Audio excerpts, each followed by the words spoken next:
and welcome to another one of our Flow Conversations. My name is Lenny, and today I'm going to teach you one more three-letter acronym. Now, our industrial industry is littered with them, but I think this one is the most important when we're talking about converting data into information, and that is IDA. Now, if you don't know what it is, don't worry, we're going to show you in this conversation. IDA is being developed by a company called Optimum FX. They're in the UK, and they are leaders when it comes to information in the manufacturing space. Now, IDA stands for Information, Decision, and Act. And that should be the principle of any meeting that you actually have in your production facility. Being a shift handover meeting, be a production meeting, being a meeting in your boardroom. All of those meetings should adhere to the IDA principle. And today we're just going to focus about the information part. How do we take information and actually show it to people in that meeting environment so that they can actually make a decision and act on that information, rather than worrying about the information or fighting about the numbers that the information is actually trying to tell them. Now, storing data is not a problem, right? In our process environments, we store mass amount of time series data in our historians. But it's actually taking that mass amount of data and transforming it into information that we can actually utilize. Now, when I still do consulting exercises, I always see these whiteboards in these production meeting halls. Stuff is still written down on paper, on clipboards, or actually reported on those whiteboards. And we're to the opinion that we need to take this amount of data that's already been stored and just transform that into information. Then a meeting can have a very successful appetite because we don't have to worry about the actual information. Now, when we meet in these kind of environments, we have to do that for a purpose, right? Nobody attends a meeting just to listen and just to be there. A meeting must have an action that needs to be performed after fact. Now, as you guys saw in my previous session where I explained the different personalities that can be in these meetings, unfortunately, most of the time, they can actually overrun and rule your meeting. Now, there might be a whole bunch of different factors why it's the case. Picking here a little bit of grumpy, he's the guy that obviously thinks that nothing is going to work, no digital transformation strategy that you implement is actually going to solve your problems. But maybe there's some value to what I'm saying, because most of the time we're seeing that the challenges are data-driven challenges. It's insufficient access to the data, or preparing the data, or having the data available for you to actually make the decisions on. Inconsistency, that's a big part. Can you actually trust that number that's been written down or that you need to report on? Why do someone need to go and actually write it down by a piece of paper? So we need to get ways that data is presented in such a way and transformed in such a way to information, but people at the end of the day don't have to double check that information. They can trust it and they can actually move on with their meeting to look at decisions that's going to act into actionable information. Right, now let's have a look at that. When we present information, we need to present information in a fashion that is accurate, easy to understand, and that's got context. All right, now let's have a few examples. So this is a typical whiteboard that we see in these production facilities. And obviously there's a little bit of context. I can see there's part numbers there, but everything is in red. So I don't know what the visualization is. It really telling me something? Can I actually act on the information that I see here? Already I can see some issues here, right? Is that 2576 or is it 2516? And that's the problem with this type of information, is that people are now double guessing the information and they cannot actually make information or base decisions based on the context that we've got on here. Again, very little context to the actual data and lack of historical data. I don't know what it was before this shift change. So is this shift actually producing better than the previous shift? I've got no clue because I don't have the historical context to this as well. And obviously this whiteboard is in the room. So how do I access this after the meeting? I've got no way other than walking down to the actual meeting room itself. Here's a different example. I don't know why she's smiling, putting a breakdown sticker on the board, but in any case, a little bit better. The use of color is a little bit better, so at least I can focus on the hours that I need to, but there's no context of what this is. What is the unit of measure? What am I comparing it against? And again, all of these handwritten comments, if someone wipes it, then I'm losing that contextualized information. And humans do provide extremely valuable context to information by the means of comments that we can leave. But again, on the whiteboard, there's no audit trail and there's no way to safely secure that to the different data points that we see on there. So how do we change this within a proper information tool? Let's have a look at some examples of how I can take that same whiteboard and transform it to give me a little bit more insight when I start looking at just displaying information. Remember, it's all about accurate, easy to understand information that we need to display. So what I've got on the screen now is exactly that same whiteboard that I've just taken and replicated inside of the Flow information platform. I didn't adhere to any best practices here. I literally just copied and pasted the information that's on there. So I'm sitting with the same problems. Yes, it's digital. Yes, it's in a browser. That's not the point. The information still does not answer my questions that I have to make a decision on. Now, when I look at a dashboard like this, you also always have to ask yourself a few questions. Does this dashboard answer any specific questions that I have? Can you answer those questions in less than 30 seconds? And does it tell me what I'm looking at? At this point, if I have to look at it, I understand I'm probably going to record targets with my targets and work out in efficiency with my actuals. But it's very difficult for me to actually understand which hour of the day because everything has got the same color. I need to visually go and do that inspection myself. So I don't have a clue against what am I comparing.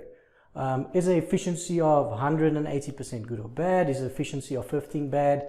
I don't know what the target is here. So where do I need to act on to actually make this better? This little dashboard at the bottom here, I've got no cooking clue even what it's trying to tell me. It's got no description. It's got no title, no subtitle. So I actually have no idea what this part in the bottom is actually trying to do on this information. So always when you build these visualizations, always try to remember that you need to have to answer that question. So if I have to ask you which hour of the day was your efficiency the worst, it's very difficult to understand because the visualization does not give you that answer in less than 30 seconds. And again, what is the context here? Is it for the day? Is it for the shift? Am I looking at total production? Am I looking at liters? Am I looking at units produced? There's no additional context that drives me into what I actually need to go and do here. And that's the problem with these whiteboard informations that we've got. We can't just take that whiteboard and transform it into what we see here. Else we're not going to be able to see that. So let's see how we can actually make this better. All right. So I'm going to go into the Flow information platform, and I've already created some different ways to visualize the information. And again, when I look at this information, I need to show the data in such a way and form that I can make that decision very quickly. So I'm just adding in these new contexts into the dashboard. You'll notice that I can place them freely onto the dashboard, drag and drop them, and make them the size that I want them to actually adhere to in the dashboard. So I'm going to do that. And literally after that, I'm just going to refresh my browser here. Now, same data, transformed, aggregated, consolidated, but utilizing a little bit better visualization techniques. All of a sudden, I've got context. I know what my limit that I'm evaluating against. So everything above 85 is good. Everything below is bad, obviously. I know exactly what it is. I can see I've got titles, what the dashboards are actually meaning. The one at the bottom, there's actually comments for the past shift. So the point is, I know exactly what hours of the day do I need to focus on. Let's look at some other examples. So Trendlines, we use this every time on dashboarding and reporting and information and dashboarding tools. So again, remember the 3 questions. Can you answer the question less than 30 seconds? Does it guide you what you're actually looking at? For me, I'm just seeing a red and a green trend, and I presume this red point over here is bad, right? So I've got an inkling that, whoa, that bad production that I've got produced there seems bad. But is it really? Because there's 2 problems here. I've got 2 different scales on this chart. So I cannot actually make the ratio between what is good and bad because I'm not comparing it to the same ratio. So let's look at different ways that we can visualize this. Again, inside of the Flow information platform, I've pre-configured a trend that I'm going to put on there. Area trends works very well when you need to stack them and figure out these correlation, but column charts work the best. So you'll notice that I've put a trend, an area trend as well as a column there, and I'm just going to refresh it. Line trends, you struggle very bad to do that. Now, again, nice titles explaining me what I'm looking at, and now I can get a very good idea. The line works well for targets. When it's something that you need to compare against that runs all over the data, a line charts works very well. But now you can see the bad production doesn't really have an influence. And even best, if I put a label on what was the max bad production, I only have to discuss this one point. I don't have to talk about any one of the other data points except that one that I need to give answers about. All right. Scatterplots is a very underutilized way to visualize data because it can actually tell you if you potentially have correlation between your KPIs. Just remember that not necessarily every correlation means that you've got a relationship, but it allows you to answer those questions and get the answers around those questions. So here I've got quality produced, total quality produced against quality percentage. So what I'm going to do is I'm just going to add a little bit of a different flavor to it. Now, by just simply changing the size of those bubbles in the scatter plot, it can give me different answers and different results, or maybe come up with a different relationship. So I'm going to do that. I'm going to add one that's for the size. I'm also going to add one with context. Remember, context is king. And without context, I probably won't be able to make some decisions. And then I'm going to show you a visualization technique that I can actually use trends and figure out correlations with trends. So here you can see, just by adding the size, I've got a very good understanding of my total versus my quality. And you will say, yes, that's obviously 100%. The more bad, the worse the quality, correct. But now let's add some context of the actual product that I'm making. Now I can get maybe perhaps some correlation. Maybe one of the products that I'm making is always driving bad production. And maybe it is so. The purple ones, it seems, is a little bit of scattered all over the place. Yes, I've got a very good band of good production, but I do have a cluster here of bad production when I run that specific product.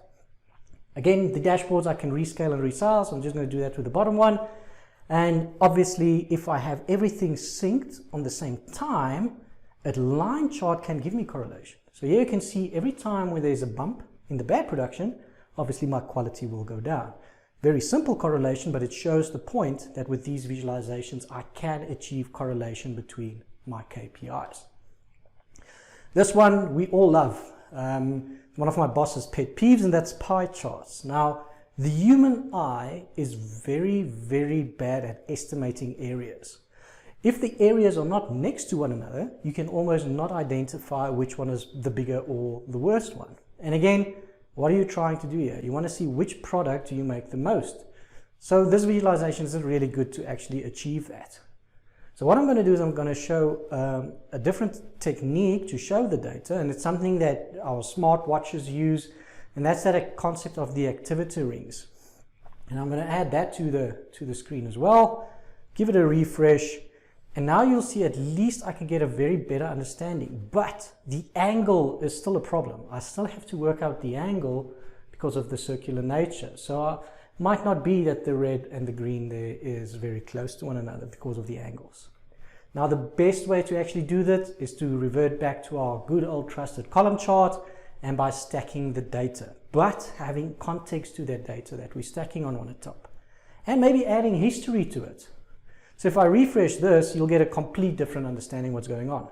I can stack them either by value or percentage, and now I can get a very good understanding what is the percentage of the products that I manufacture and how the history of that product is. And clearly I can see potentially that I'm making a lot of the purple product here. Maybe I've got more orders. But the point is that it's a much better visualization practice to actually see the ratios between the context or the different SKUs that I do. Another good way to visualize that is with bar charts. Now, if you tilted your head, give us a thumbs up, because I need to tilt my head to read these labels, right? It's wasted. It's not a very good visualization practice. And again, I need to figure out if I'm actually making my target there. So I'm going to show you a few different techniques on bar charts, how to make that better. So the first one we're going to do is I'm just going to swap it, all right? So I'm just going to make it a vertical layout. So at least I don't have to break my neck to read the label. Immediately I can read that. But again, now I still need to compare the values one by one. I don't know if I actually make that target or not. So a better way to do it is to actually group the target and the actual together and show that on a bar chart, 100%. So if I do that and I refresh, you'll notice that at least I've got an idea, but I still need to visually go and inspect each and every one and make sure I compare the right one with the right one. When you do use colors like this, try to not use more than 2 palettes and 7 different colors, else it might make your dashboard confusing. Right, the best way to do this is by utilizing limits. Right, so the last one that I'm going to do is actually not even going to show the target. I'm going to use the target as a limit evaluation and change the color. So now immediately I only have to talk about product E, product D, and product B because they are not meeting their targets. So guys, I hope you see how valuable information is and how valuable, accurate, and easy to understand information is. Because if the information not easy to understand in your meetings, how are you going to actually try and make a decision and act on the KPIs and in the information that you discover? Thanks a lot for this session. I hope you found it valuable and informative.